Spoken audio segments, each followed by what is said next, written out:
Scuba, scuba, scuba, scuba.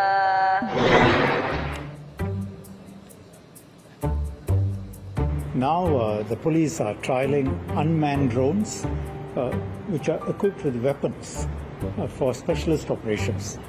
And the drone can help to clear the obstacles. It can even take out the armed subjects where that is possible and where we assess that to be necessary.